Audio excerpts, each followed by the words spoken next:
Hello, Sky?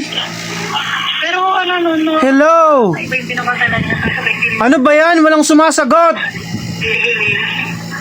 Sky! 2 months break up tapos biglang kasal na niya. So sinagot mo, hindi ayaw mong sagutin. Oo. Talagang pinagirapan niya ako. Ito yung number ng Sky. So this is being recorded. So, Tapos pinutol ng Sky yung putang inang kwan ko, yung internet connection ko dahil daw may fiber. Ngayon, itong number na binigay nila sa akin through text, walang sumasagot ngayon lang after 5 days. Hello? Hello, ba't hindi po kayo sumasagot? Sayang load. Buti nga ngayon bumalik na siya. Nag-text ako sa kanila, ayaw din nilang sumagot. Ito yung yung kwan nila, yung Sapphire something dito sa Taguig, Makati, Pateros area. Mga bobo.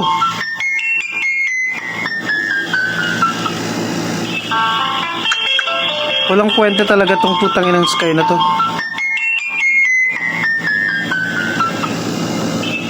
Oh, yan oh.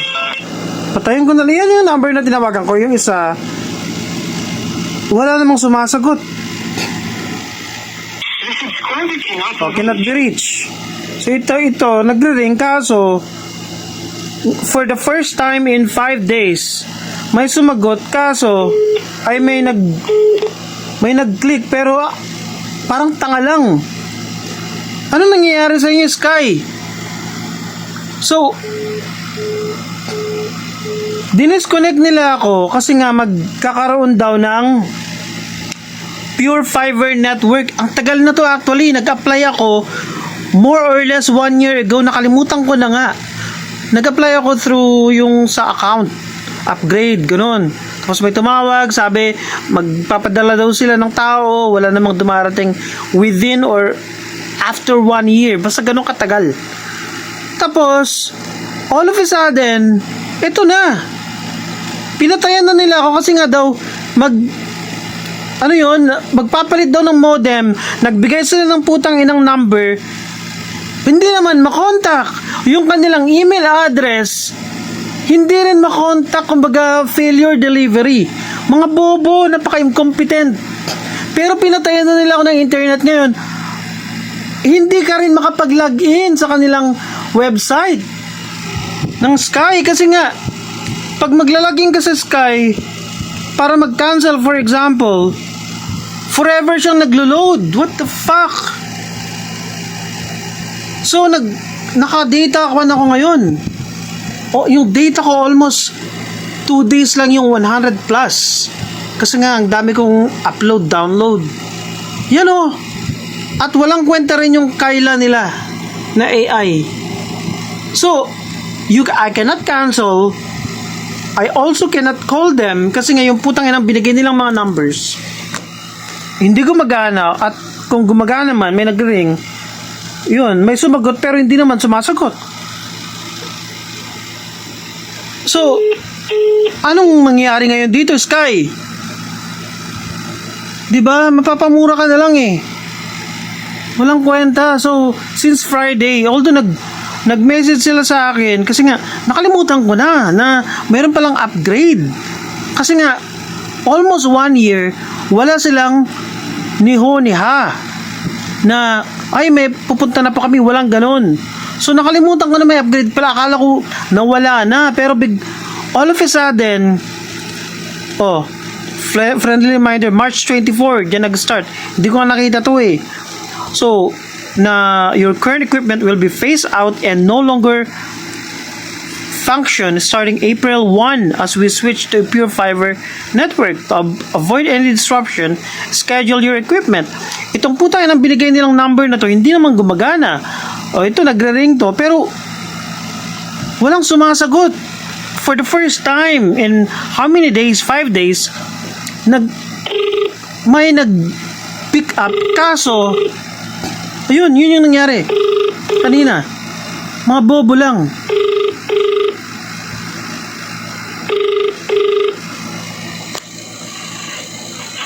Hello? Yan, may sinasagot nila. Kaso wala namang, putang ina, kiniklik mo lang. Hello? Hello, Sky, Sapphire? Bakit hindi nyo sagutin yung internet connection ko? Hello? Tinutulungan na sila. Hello, sir, ma'am. Bakit ayaw nyo sagutin? Hello? Sir, number sir. Alam mo yun, parang tanga lang mga bobo, putang inang to sa Sapphire. Ito yung binigay nilang number. Yan o. May nag-click. Kaso parang tanga lang mga bobo. Ang ina. Sabi ko,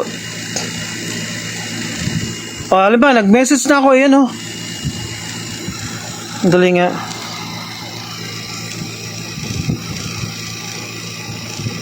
Bakit ayaw niyong sumagot?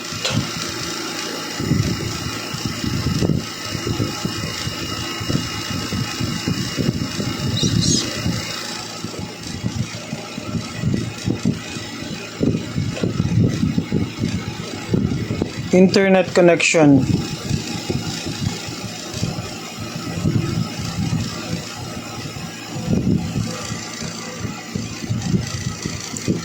So, ito yung number. Ayan. So, kailan kayo sasagot? Sino nagki-click nun? Di ba? Mga bobo. Ito yung Sapphire ata. Yung, anyway, contractor nila.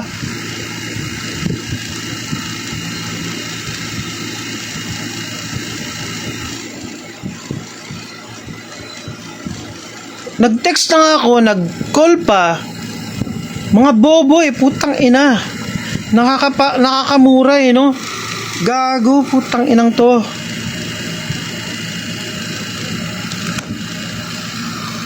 Ano ba't binigay nila yung number na yun kung wala naman palang sasagot? Lokohan lang, daguhan?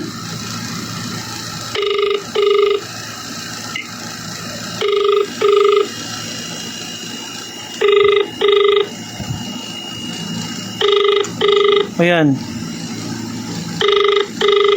Gago no?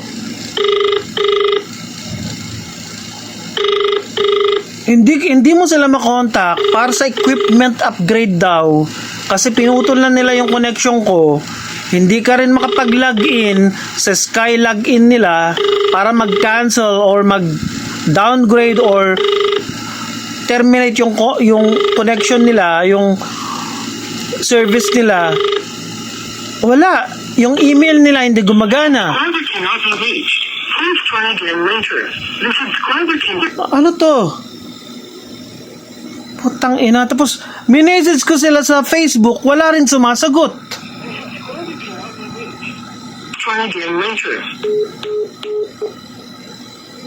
Tang ina naman, oh. Gusto ko silang puntahan sa office nila, no? Kasi hindi ko nga alam kung saan yung pinaka-main, Para... lang ya. I mean, naghintay ako kasi Friday nila ako pinatayan Friday ng hapon. So sabi ko, siguro walang weekend. So naghintay ako until Monday. Kahapon. Wala pa rin. Yung email nila, for example, ayan nag-email ako, wala rin sumasagot. Puro failure delivery yung email nila. Doon sa binigyan nilang email.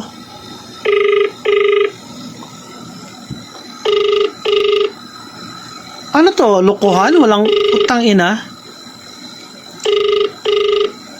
Ayan Sky cable. The fuck?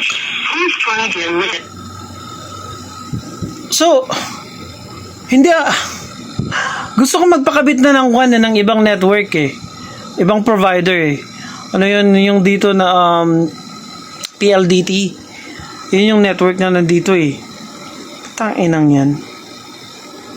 Hindi ka rin makapag-cancel kasi nga walang kwenta. Yung kanilang one, hindi ka makapag-login. I cannot even log in. Ayan, yun na naman.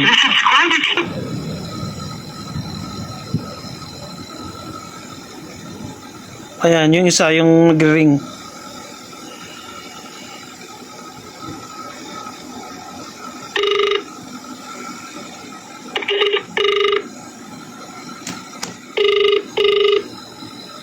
Bobo.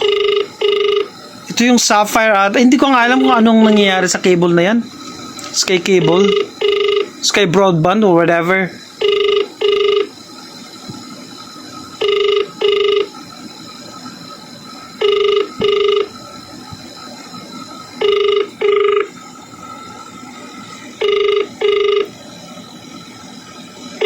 Masira lang yung araw mo talaga eh, no?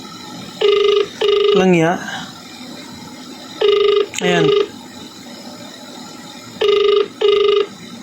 Wala nang. Putang ina nila. Ayan, nakakasira ng araw. So hanggang isang buwan to, hanggang forever, na hindi mo sila makontak, wala silang niho-niha. May kwan naman, yung kanilang SkyServe na email, nag-go through yung email, kaso wala ring sumasagot. Ganyan sila ka incompetent, kawalang kwenta yung service nila. 'Di ba? Okay naman na gumagana na yung walang upgrade. Pero putang ina, pinatayan ka na kasi nga daw kailangan magpalit ng modem or equipment or whatever. Pero hindi mo sila makontak ever. Gago.